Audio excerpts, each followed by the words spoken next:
የባርነት ቀንበር ያልበገረው ኢትዮጵያዊ ጀግና ከቀንበር እስከ መንበር ማሊክ አምባር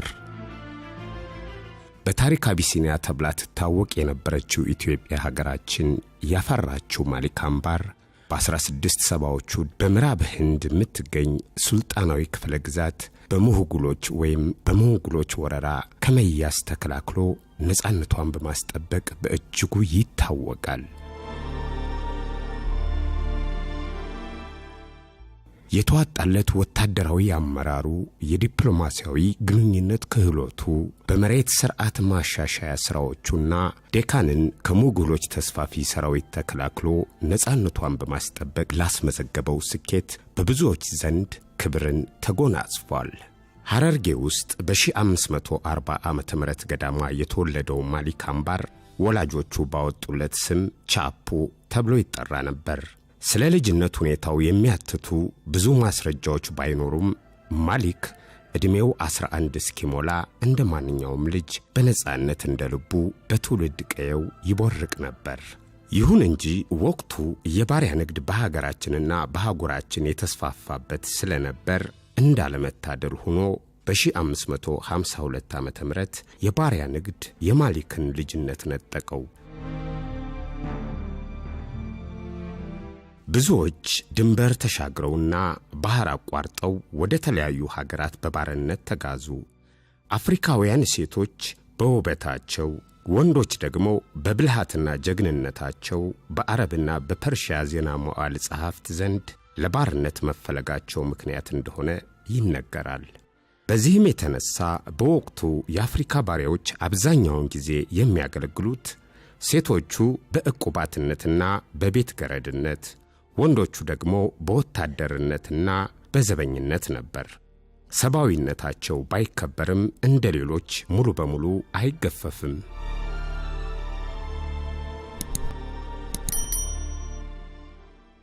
አምባር እንዴት በባርነት ተያዘ የሚለው ሐሳብ አከራካሪ ነው። በድህነት የተነሳ ወላጆቹ ለባርነት ሸጡት የሚሉ ቢኖሩም በወረራ ተማርኮ የመያዝ ዕድሉም ሰፊ ነው። እህትና ወንድሞችስ ነበሩትን? ከነበሩትስ የነሱ ጣፈንታ ምን ሆነ የሚሉ ጥያቄዎች እስካሁን መልስ አልተገኘላቸውም።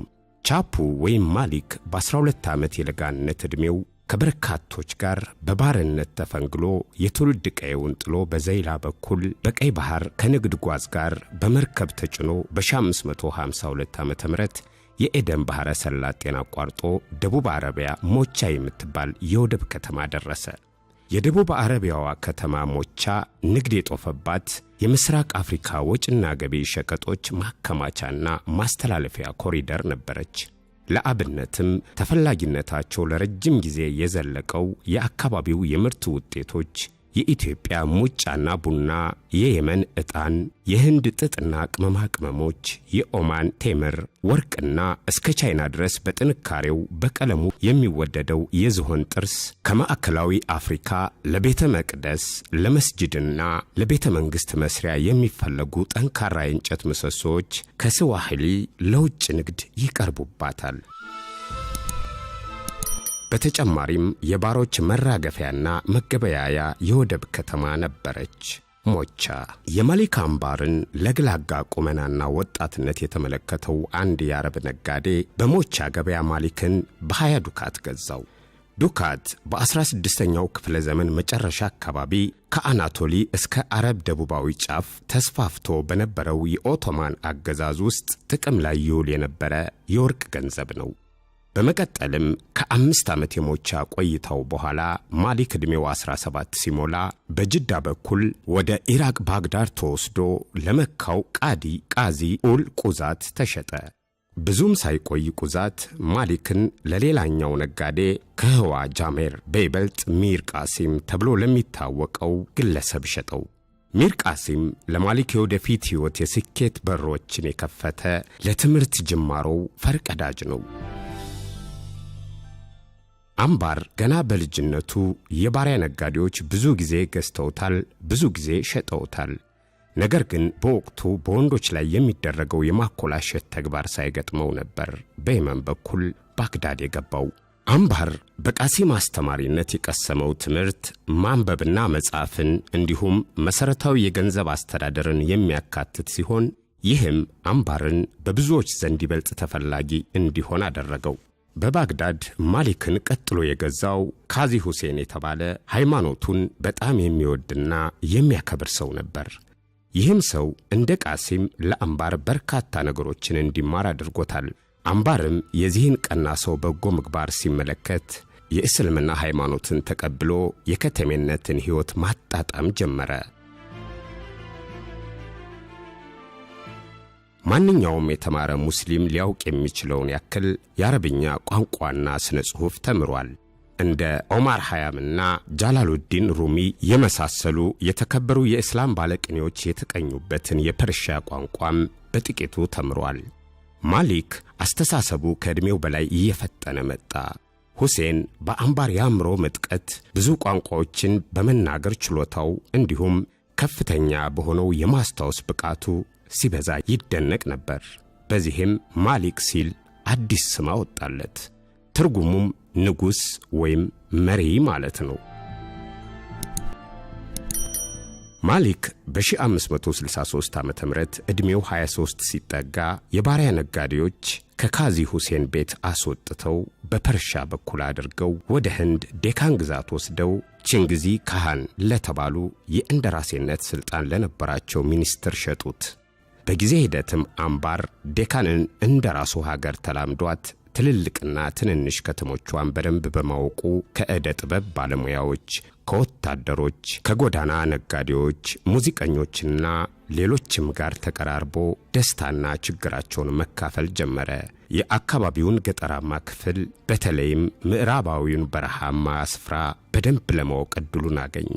ይህም አምባር በተገቢው ጊዜ ለከወናቸው ትልልቅ በጎ ምግባሮች አስተዋጽኦ ከፍተኛ ነበር። በምዕራባዊ ዴካን ውስጥ አቢሲኒያውያን የባሪያ ወታደሮች በብልሃትና ጀግንነታቸው ጎልተው ይታዩ ነበር።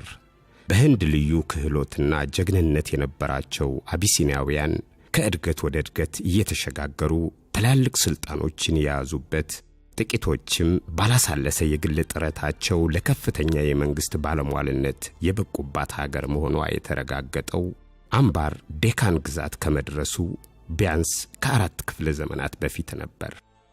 አምባር በጣም ቅንና ታማኝ በመሆኑ አሰሪው ቼንጊዝ ካሃን የውትድርና ክህሎት ስልጠና ሰጡት። ከዓመታት በኋላም የውጊያ ስልት፣ ዲፕሎማሲና የተለያዩ የአመራር ክህሎቶችን አስተማሩት።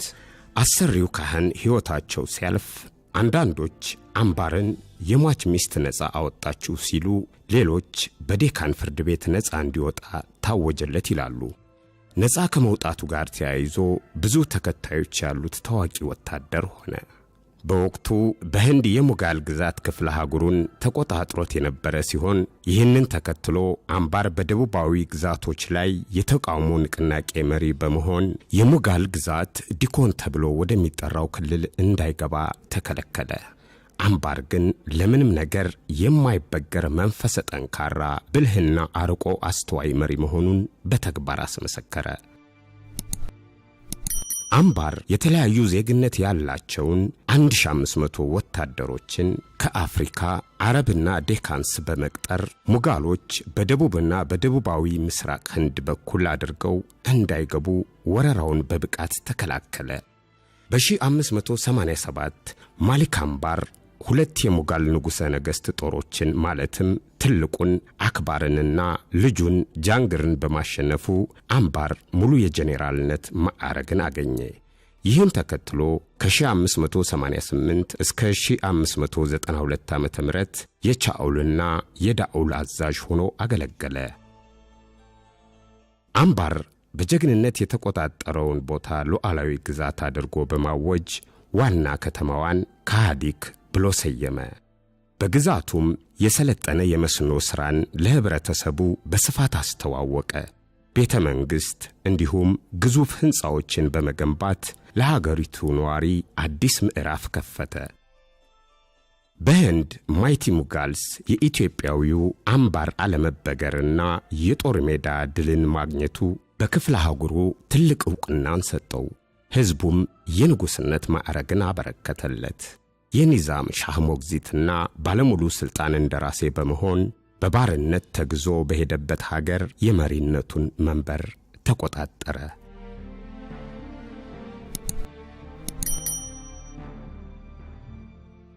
አምባር በወታደራዊ ጥበብ በፖለቲካና በዲፕሎማሲ የተዋጣለት እንደነበር የታሪክ ጸሐፍት በሰፊው ዘግበውታል። አምባር በዴካን ገበሬውን ለመጠበቅና የግብርና ሥራን ለማሻሻል እጅግ ሲበዛ ተግቷል።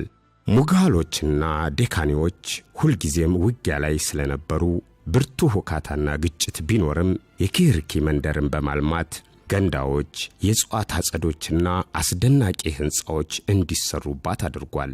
በጎ አድራጎትንና ሌሎች መልካም ሥራዎችን ለብዙዎች በማዳረሱ በፍትሕ አስተዳደሩና ለጭቁኖች እፎይታን በመስጠቱም በኩል በጣም ጠንካራ እንደነበር ይነገራል። ማሊክ ባለቅኔዎችን ያበረታታና ይደግፍም ነበር። አንድ ባለቅኔም ለሱ በተቀኘው መወድስ ውስጥ ቢላል የሚባል የአላህ መልእክተኛ አገልጋይ ነበር።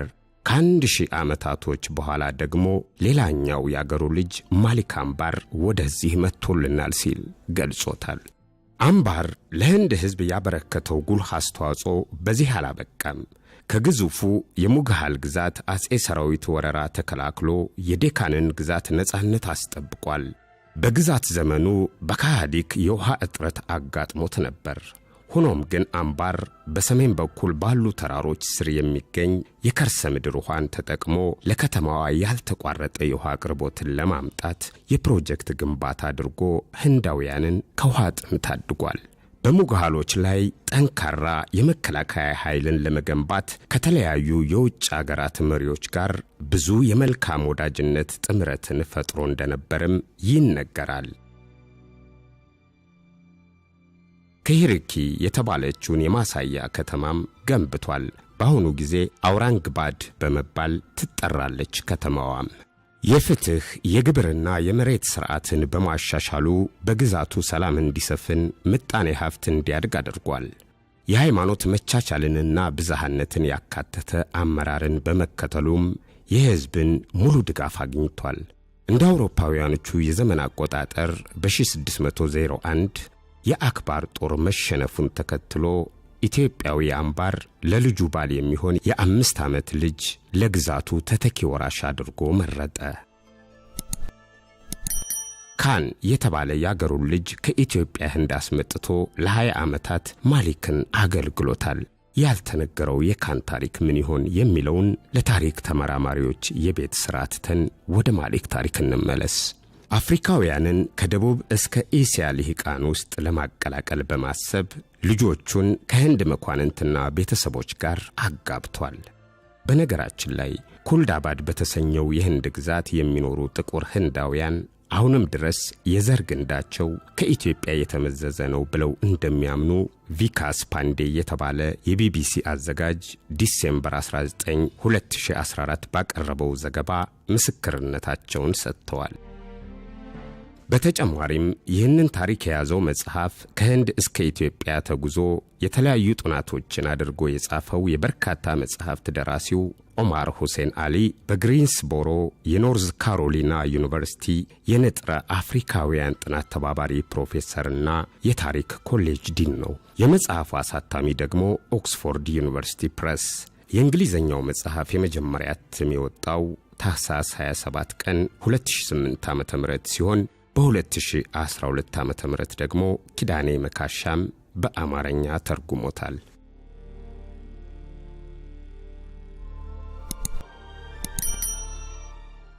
ከሐረርጌ በባርነት ተግዞ ህንድ ዴካን ግዛት የገባው ጀግናው ኢትዮጵያዊ ማሊክ አምባር ወይም ቻፑ ይህንን ዘመን ተሻጋሪ ታሪክ ሰርቶ እንደ አውሮፓውያኖቹ የዘመን አቆጣጠር በ1626 ዓ.ም ከዚህ ዓለም በሞት የተለየው። የማሊክ አምባር ሙዚየም እስካሁንም በምዕራብ ህንድ ኩልዳባድ በተሰኘ በአውራንጋባድ ከተማ በሚገኝ ጎዳና ላይ ዛሬም ድረስ ከፍ ብሎ ይታያል። በዚህ ሙዚየም ውስጥ የኢትዮጵያዊው የህንድ ንጉሥ ማሊክ አምባር ይጠቀምባቸው የነበሩ ልብሶችም ይገኛሉ። በአጠቃላይ ማሊክ አምባርን የመሳሰሉ ኢትዮጵያውያን ጀግኖች መረጃዎች ከህንድ ከአውሮፓ ወይም ከአረብ ዓለም የሚገኙ ናቸው። የአምባርም ሆነ የሌሎች ኢትዮጵያውያን ታሪክ ከኢትዮጵያውያን የታሪክ ምንጮች ለምን አልተገኘም? ላፍታ ቆም ብለን ራሳችንን እንጠይቅ። ስለ ማሊክ አምባር ስትሰሙ ኢትዮጵያውያን ከ500 ዓመት በፊት ያለፉበትን አስከፊ ባርነት፣ እንደ ማሊክ አምባር ያሉ ጀግኖች ደግሞ ቀንበሩን ሰባብረው የደረሱበትን የተዋጣለት ወታደራዊ አመራር፣ የዲፕሎማሲያዊ ግንኙነት ክህሎት፣ ፍትሃዊነት እንዲሁም የወቅቱን ያኗኗር ዘይቤ፣ ባህልና ፖለቲካ ከኢትዮጵያ እስከ ህንድ ምን ይመስል እንደነበር ትናንትን በዛሬ መንበር በመጠኑ አስቀኝ